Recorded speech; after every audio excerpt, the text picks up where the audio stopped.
प्रसिद्ध भाकणूककार श्री बाबूराव कृष्णा डोने यांचे आकस्मिक निधन। श्री क्षेत्र हलसिद्धनाथ आप्पाची वाडी श्री सद्गुरू बाळूमा देवस्थान आदमापूरचे मुख्य मानकरी आणि भाकणूककार श्री बाबूराव कृष्णा डोने वाघापुरे महाराज वय 69 यांचे दुःखद निधन।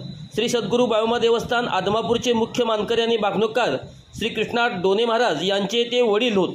अंत्यसंस्कारवेळी यावेळी आप्पाची वाडी आणि बाळूमा येथील सर्व मानकरी, पंचक्रोशी येथील सर्व भक्त यांनी मोठी गर्दी केली होती।